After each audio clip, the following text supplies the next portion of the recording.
شيخنا أمين وعن أبي سعيد الخدري dan diriwayatkan daripada sahabat Nabi Abu Sa'id Al-Khudri radhiyallahu anhu qala berkata Abu Sa'id qala Rasulullah sallallahu alaihi wasallam telah bersabda Rasulullah sallallahu alaihi wasallam innal ma'a tahur sesungguhnya air itu suci mensucikan la yunajjisuhu syai'un tidak membuat najis akan air itu oleh sesuatu.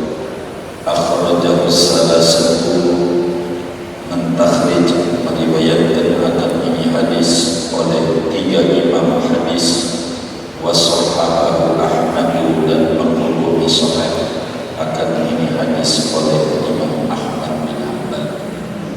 Shadaqa Rasulullah sallallahu alaihi wasallam. Saudara-saudara sekalian yang mulia, pertemuan ini kita memasuki hadis kedua dari 1600-an hadis yang ada dalam Bulughul Maram.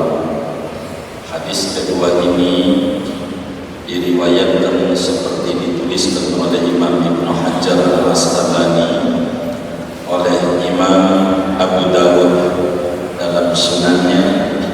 Hadis ini diriwayatkan oleh Imam Tirmidzi di dalam kitab sunannya. Hadis ini diriwayatkan juga oleh Imam An-Nasai di dalam as-sunannya. Hadis ini diriwayatkan oleh Imam Ahmad bin Hanbal di dalam kitab Musnadnya, dan juga ulama-ulama lainnya seperti Imam Daraqutni di dalam kitab Sunan Ad-Daraqutni, Abu Dawud At-Tayalisi di dalam kitab Musnadnya, Imam Ibnu Abi Syaibah di dalam kitab Musannafnya, Imam Al-Baghawi tuliskan juga riwayatkan di dalam kitab Syarh Sunnahnya, Imam Al-Baihaqi di dalam kitab Sunanul Kubranya, Imam Ibnu Hibban di dalam kitab Sahih Ibnu Hibban. Hadis ini oleh Imam Ahmad bin Hanbal kualitasnya sahih, memenuhi 5 kriteria: ittisal fis sanad, adamul syudud, adamul illah, dhabtut tam, dan adalah. Juga di luar Imam Ahmad, Imam Yahya bin Ma'in gurunya Imam Bukhari menghukumi sahih hadis ini. Imam Syafi'i menulis juga di dalam kitab Al-Umnya tentang hadis ini. Maknanya ini hadis diriwayatkan oleh berbagai ilmuwan hadis yang luar biasa. Saudara-saudara sekalian yang mulia, hadis ini yang mana Rasulullah sallallahu alaihi wasallam bersabda air itu suci mensucikan, tidak terdampak najis oleh sesuatu. Dari mana ini hadis? Ini hadis saudara ada asal-asalnya. Inilah hebatnya Islam, segala sesuatu memiliki latar belakang. Orang dalam menulis karya ilmiah, apa itu dia disertasi, tesis, skripsi, mesti harus ada latar belakang.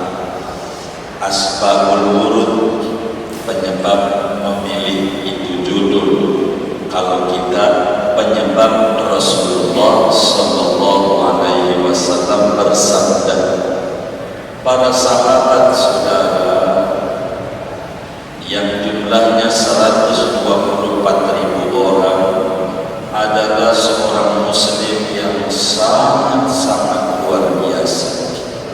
Mereka amat sangat sungguh-sungguh di dalam bertanya kepada Rasulullah sallallahu alaihi wasallam tentang sesuatu yang rumit dalam pikiran mereka dalam urusan ibadah kepada Allah Subhanahu wa taala. Mereka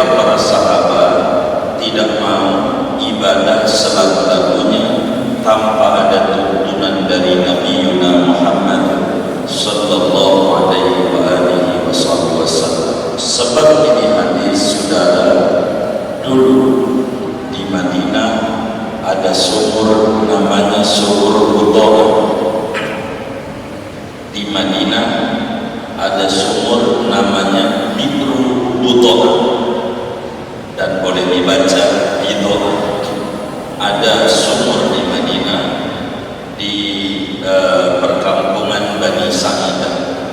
Itu sumur ada, namanya disebut Bi'ru Butoha. Sumur itu, saudara, banyak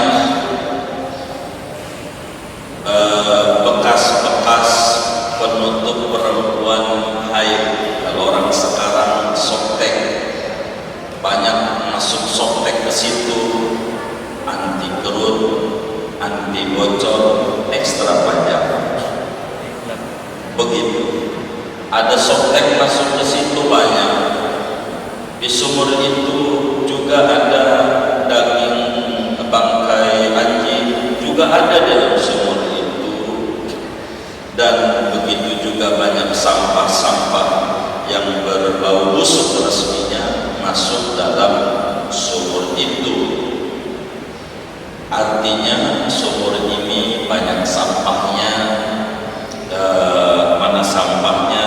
Bekas darah haid, ada anjing, dagingnya, bangkainya kan najis, begitu, daging-daging anjing ke situ, ada bau-bau busuk ke situ. Ini mereka bertanya terkait ini. Kata mereka, Nabi,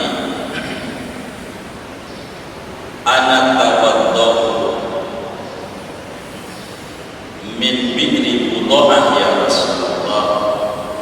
Apakah kami boleh berwudu pakai air dari sumur ini? Bahkan dalam riwayat yang lain, Rasulullah SAW wudu juga dari sumur ini. Imam Syafi'i tulis dalam kitab Al-Um pada jilid 1, itu Rasulullah wudu dari sumur ini.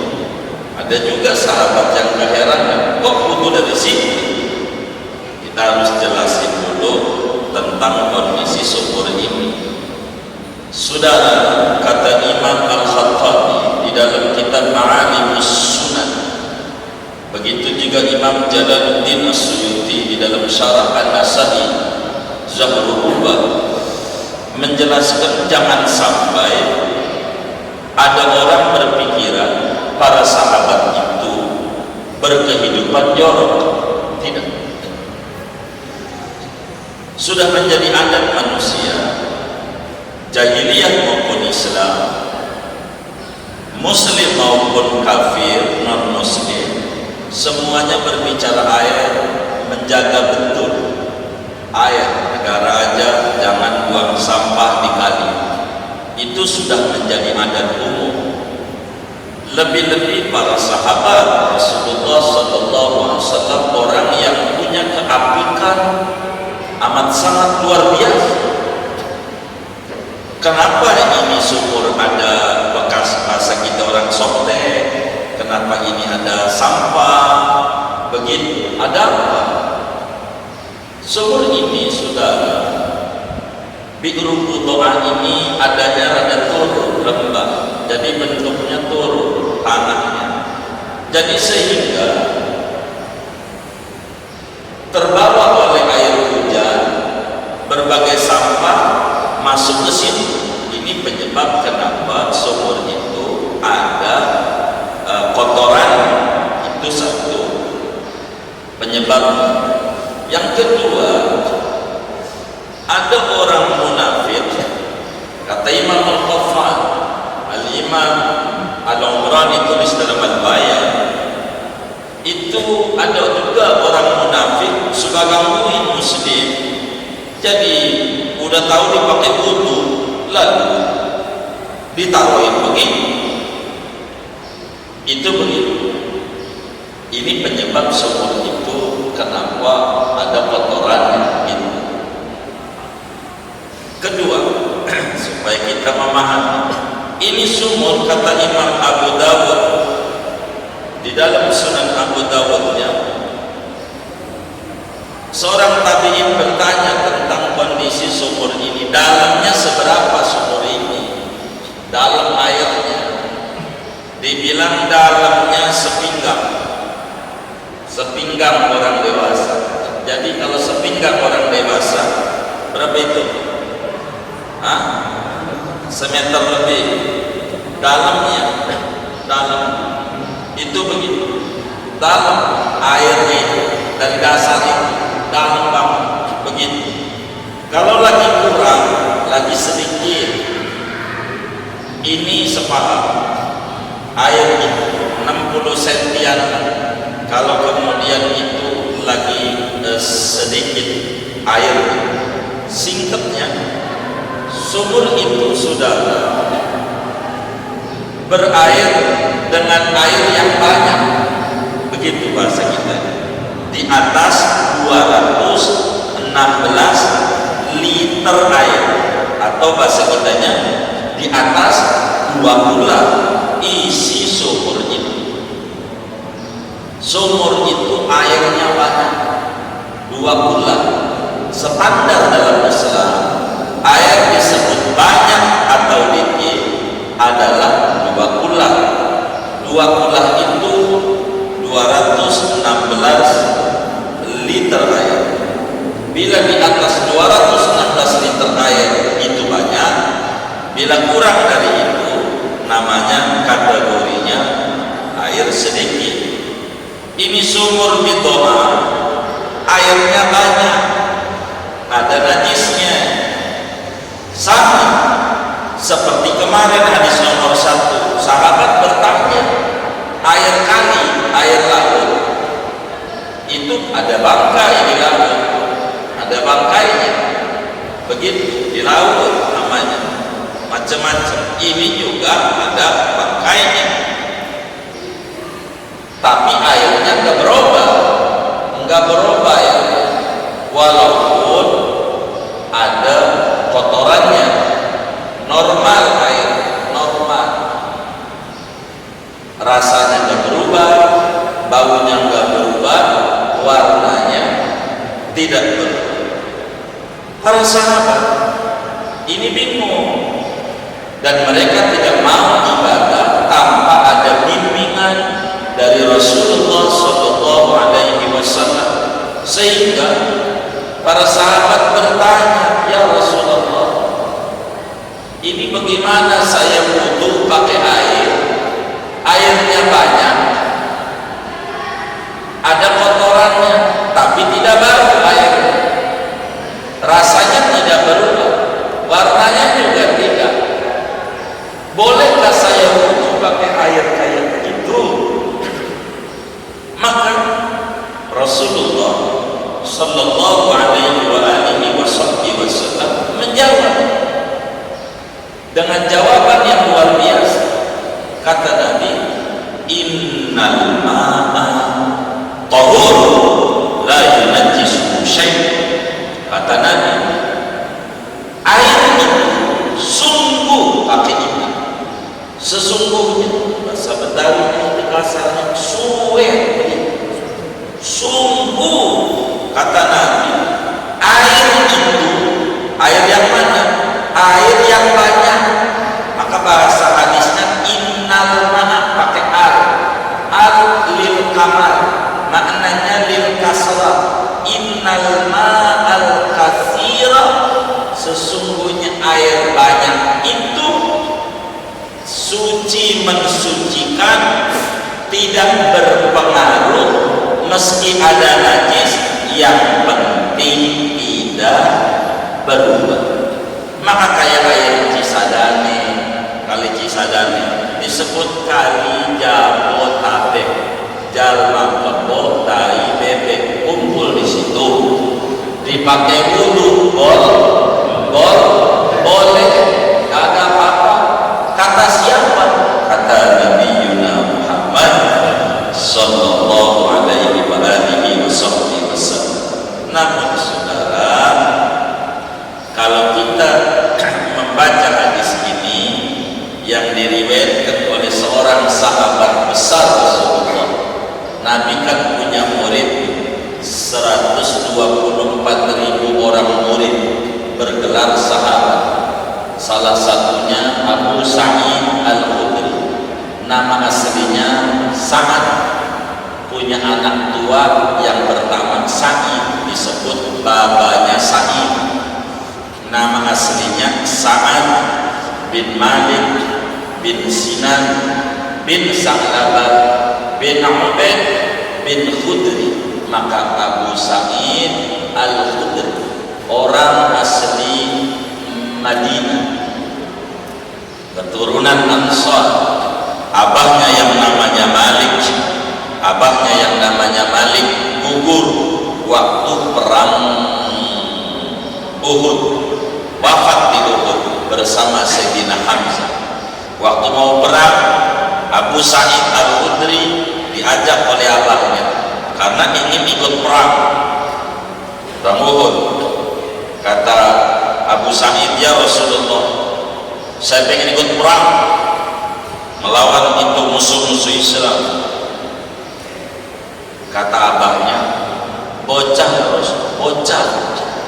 Ditanya, umurmu berapa toh? Kata Nabi, bocah. Dijawab, 13 tahun. Belonan boleh, masih bocah. Ulah, gak usah. Maka perang Uhud enggak ikut. Abahnya ikut. Abahnya wafat di medan juang di Uhud. Abahnya daripada Abu Sa'id Al-Khudri. Abu Sa'id Al-Khudri menjadi ulama besar dari kalangan sahabat Rasulullah sallallahu alaihi wasallam. Beliau meriwayatkan hadis 1170 hadis tersebar dalam berbagai kitab hadis. Salah satunya ini yang kita bedah, hadis Nabi lewat jalur Abu Sa'id Al-Khudri dari 1170 hadis. Abu Sa'id Al-Khudri, saudara, beliau wafat pada tahun 74 Hijriah dalam usia 86 tahun. Abu Sa'id Al-Khudri bilang, Rasulullah sallallahu alaihi wasallam bersabda, sesungguhnya air itu suci mensucikan. Yakni, saudara, hadis ini memberi gambaran kepada kita bahwa asalnya air yaitu suci mensucikan. Tidak dihukumi air itu dengan hukum najis kecuali harus ada bukti dan data-data perubahan pada sifat air, baru akan kita hukumi menjadi najis. Selama air masih pada karakter air dari apa yang Allah Subhanahu wa ta'ala ciptakan, dari sononya begitu, baik dari sisi warnanya maupun dari sisi baunya maupun dari sisi rasanya, asal air itu dari sononya begitu, pastikan hukumi air itu dengan suci mensucikan. Seperti air belerang, emang dari sononya baru, bukan kita yang membuat. Kita butuh pakai air belerang, boleh, sebab selama air masih pada karakter air dari apa yang Allah ciptakan, baik dari segi warna, bau, rasa, dari sononya kayak air laut asin, dari sononya, maka tidak mengapa, boleh dipakai wudu, boleh dipakai mandi, boleh dipakai ngilangin najis. Namun saudara, zahir hadis yang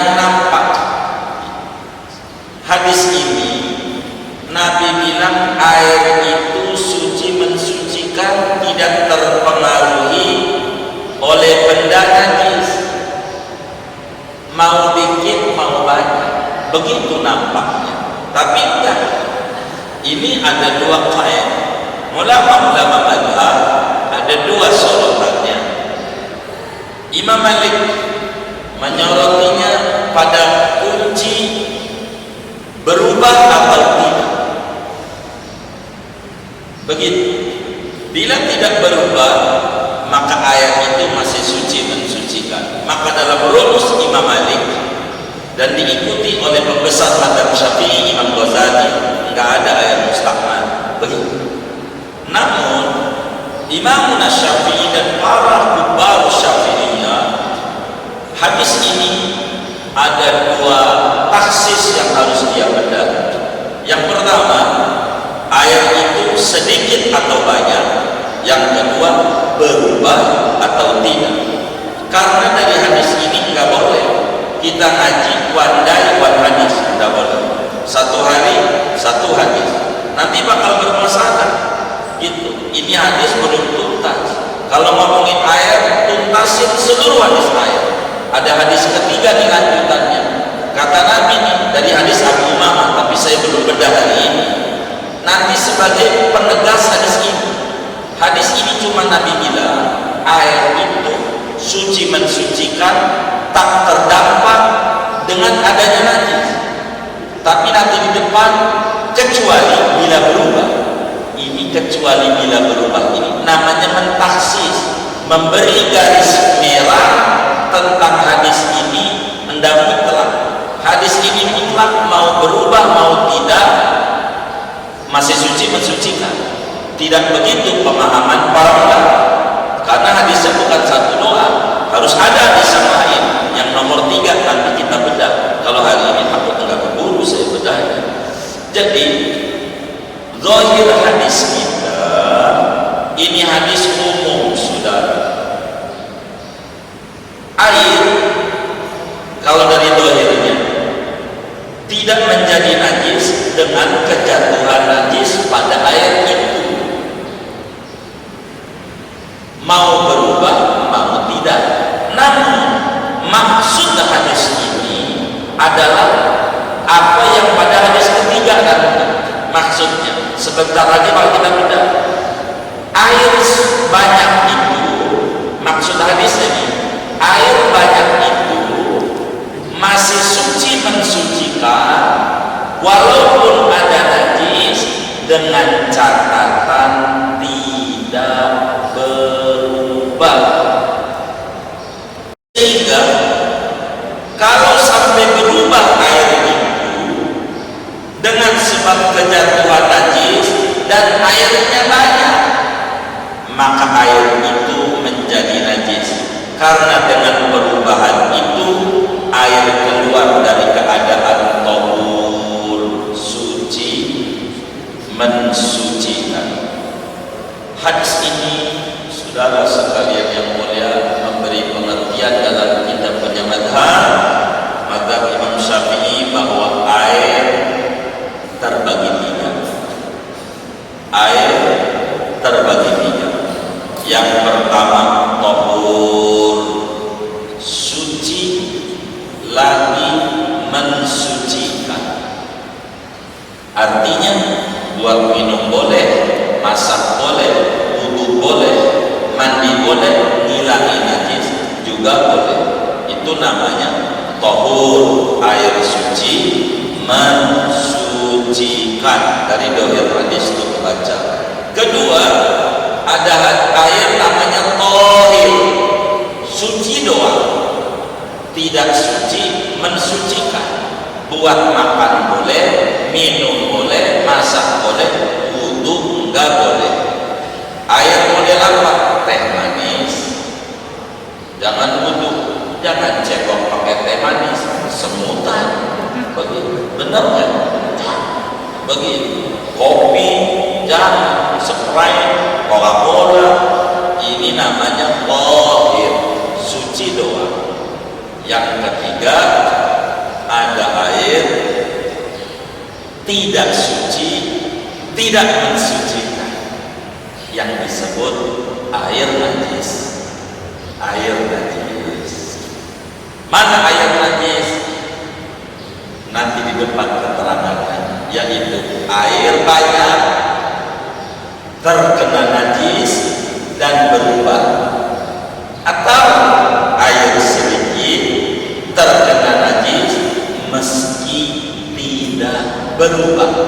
Ada air di ember kena kencing dikit doang, tetap aja najis meski kagak berubah rasanya, warnanya maupun baunya. Sahabat Rasulullah luar biasa, nggak mau ibadah sembarangan. Kalau mau ibadah pakai nanya dulu sama Rasulullah. Ini sebagai pendidikan bagi kita sebagai muslim. Kalau ada yang nyangkut urusan agama, kudu nanya sama guru yang mukti, guru yang benar. Kayak sahabat nanya sama Rasulullah, jangan nanya sama Google, jangan nanya sama WA, chefnya Google, jangan nanya sama guru, nanya sama guru. Ini pendidikan, karena Islam menyuruh talaki. Talaki itu ngaji kepada guru, itu yang disuruh, dan ini dilakukan oleh para sahabat. Kalau kebingungan ini air bagaimana, enggak kemudian coba browsing, boleh gak? Enggak begitu, enggak begitu. Karena yang namanya browsing Google itu, medsos itu enggak beda kayak pasar. Sampah ada, barang halal ada, barang haram ada. Kita belum tentu bisa memilah dan memilihnya. Begitulah yang dalam Google, bisa aja dibilang bid'ah, bisa bilang tidak, bisa bilang ini, bilang itu. Nanya, dan orang kudu nanya. Ini diantara pesan-pesan daripada hadis yang kita bedah ini. Sehingga saudara, dari hadis ini kita bisa simpulin air yang boleh buat wudu, air yang boleh buat mandi, air yang boleh buat ngilangin najis. Dari hadis ini air sumur, air sumber. Kiasnya hadis yang kemarin, air laut, air kali. Ada 4. Dari 2 hadis ini ketemu 4. Pertama air laut, dan hadisnya jelas dari Nabi. Kedua air sumur, ini hadisnya air sumur, di dalamnya ada mata air. Boleh juga kalau ngomong laut, di dalamnya ada kali, sebab al-bahar dalam bahasa Arab maknanya air banyak, bisa bentuknya laut, bisa bentuknya kali. Maka dari hadis pertama air laut, air kali, ya hadis ini air sumur dan mata air. Udah 4. Di luar ini ada 3 lagi dari ayat Quran. Allah nyatakan wa nunazzilu minas samaa'i ma'an tahura. Allah turunkan dari langit air suci mensucikan hujan. Ada lagi di dalam hujan ada salju dan ada embun. Tandanya Rasulullah SAW dalam hadis yang sahih berdoa, Allahumma ghsilni khotoyaya bil ma'i was salji wal barad. Doa kita, Tuhan bersihkan saya punya dosa dengan air salju, air embun. Ini diantara air-air yang boleh buat ngilangin najis, boleh menghilang ngangkat hadas dari hadis ini. Sehingga saudara, air yang boleh untuk mengangkat hadas, air yang boleh buat ngilangin najis disebut air mutlak. Namanya air mutlak, begitu. Hadis ini memberi pengertian kepada kita, air banyak tidak terpengaruh oleh adanya najis selama tidak berubah. Sementara air sedikit akan terpengaruhi dengan kejatuhan najis, mau berubah mau tidak berubah. Hadis ini amat sangat luar biasa dari apa yang dijelaskan oleh Imam Ibnu Hajar Al-Asqalani. Beliau mencatat kesohihan hadis ini, dan Imam Tirmidzi menghukumi hasan hadis ini. Hadis untuk hukum minimal hasan, dan kalau bisa sahih untuk hukum. Tapi perlu diketahui, enggak semua hadis sahih menjadi dasar hukum. Tapi untuk memproduk hukum, karena kajian kita adalah kajian hukum menggunakan dengan referensi hadis langsung, maka kalau untuk hukum hadis kudu sahih minimal hasan. Tapi harus kita paham, tidak semua hadis sahih bisa jadi dasar hukum. Bisa saja teramandemen oleh hadis yang lain. Nanti kita bedah satu demi satu dari apa yang kita bedah dari hadis yang kita pelajari ini. Oleh karena itu, saudara-saudara sekalian, air begitu banyak tidak berpengaruh dengan kejatuhan najis selama tidak berubah. Dan ini yang membingungkan para sahabat, bolehkah air yang ada najisnya sementara tidak berubah dipakai buat wudu? Sehingga mereka bertanya kepada Nabi Muhammad sallallahu alaihi wasallam agar supaya mereka tahu ibadahnya biar benar sesuai tuntunan Rasulullah tentang hukum suci atau najisnya air.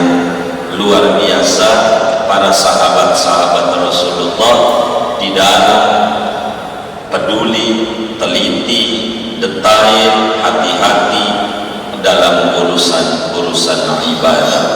Singkatnya, air banyak, hukumnya suci mensucikan meski ada najis, tapi dengan catatan tidak